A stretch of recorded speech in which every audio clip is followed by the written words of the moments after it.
Patrick Lancaster sits down with us today to give us an inside view of the Russia-Ukraine conflict from the front line. Let's watch this quick clip from one of the bravest members of the European Parliament, Claire Daly, has to say about this conflict, and, well, she is definitely going against the majority. The EU solution to the war in Ukraine is more war. Pile in the weapons, splurge on militarism, threaten to engage in all-out economic and financial war against Russia. So the same things you were doing already and expecting a different result. The true definition of madness.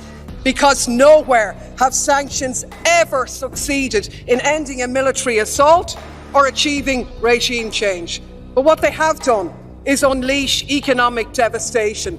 This time round, which will be paid for by the people of Russia, including those out protesting against the war, and increasingly being paid for by the citizens of Europe, facing massive energy price hikes, inflation, and a catastrophic decline in their living standards. Talk about shooting ourselves in the foot. I would love colleague Jambaski to tell me any circumstance in which NATO has played a productive role or delivered peace anywhere. History has taught us that sanctions do not end military conflict, they do not bring peace. They make the people suffer, not the oligarchs, the people of Russia, the people of Europe. And they're not going to help save lives, because the more arms you pump into Ukraine, the more the war will be prolonged, the more Ukrainians will die. And it might sound radical, colleagues, but the answer to war is not more war, it's peace. And peace isn't delivered by the barrel of a gun, it's delivered by diplomacy, by dialogue. You can wish away your continent's history, but we share a continent with Russia. We will sit down with Russia. There will be a negotiated peace, and this organisation should be promoting it earlier rather than delaying it and making sure that more Ukrainians die. Your feigning of sympathy rings hollow. It makes me sick, to be honest with you. Grazie. Cari colleghi, la calma necessaria per proseguire il dibattito e di essere rispettosi delle opinioni di tutti i colleghi. When is this conflict going to end? Or are we going to continue to see maybe an escalation? And from your point of view, how it could end. So in the best words that you can, maybe you can help us out with that.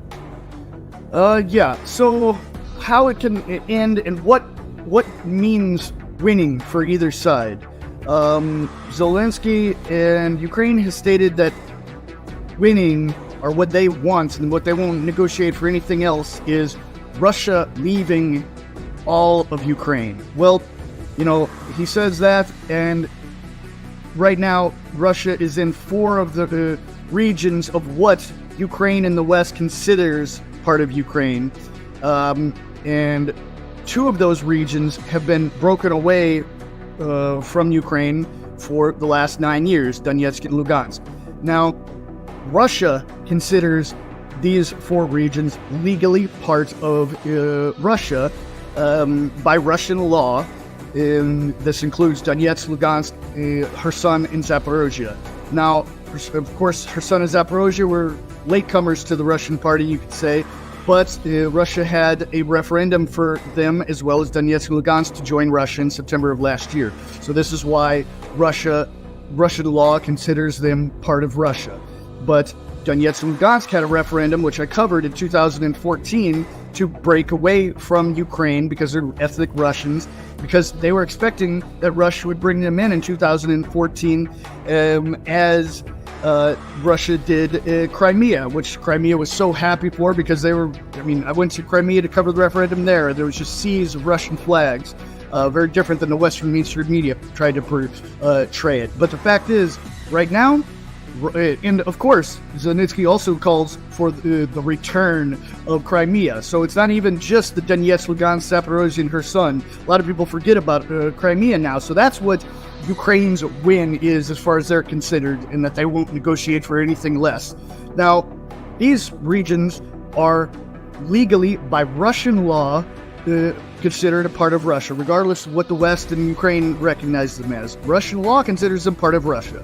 And there is no way that Russia is going to let any of Russia, what Russian law considers part of Russia, be controlled by Ukraine and have this conflict over. So the minimum win for Russia is fully controlling Donetsk, Lugansk, Zaporozhye, and Kherson areas, and of course Crimea. Now Lugansk is, I think, like 95% or something like this controlled by Russia. Donetsk is a bit less, and as well as Zaporozhye and Kherson. But no way Russia is going to stop this anytime before all of these areas are fully controlled. Now, how much farther than that it's going to go, I think just depends on the situation politically between Ukraine and the West. How much is the West going to continue to prolong this war by supplying these weapons to Ukraine and causing the death of many thousands of more people? But by Russian law, these areas are considered Russia, and Russia, by Russian law, can't stop until these areas are controlled by Russia. So I hope that answers this question. That is what Russia wants, but how far is the West willing to take this? Are we about to see more nations involved, or is this going to be a quick resolution? Both people come to the table.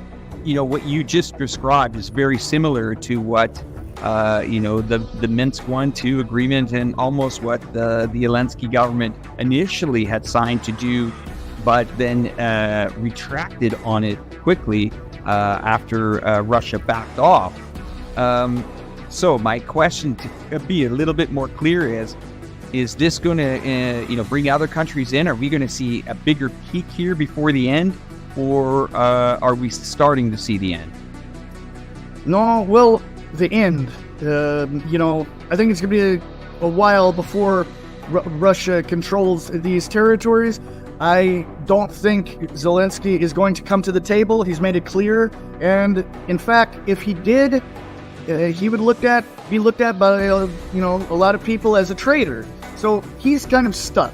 Regardless of what he wants to do, he can either let this war continue or sign away these territories, which doesn't look like it's possible for him to do.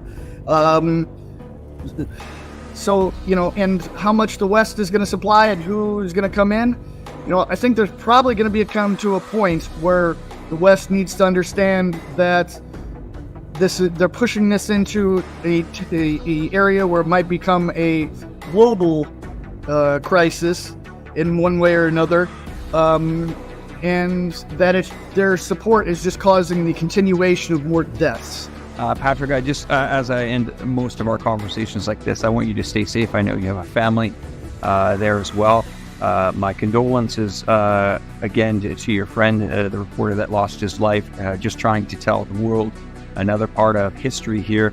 Once again, your catalog of videos will go down in history as one of the most, filmed war from a personal perspective from a crowdfunded freelancer journalist like yourself. I commend you for the work that you've done to this community. This community needs to get behind you. The viewers right now, you need to go out and you have to support people like Patrick Lancaster. It doesn't get more real than this.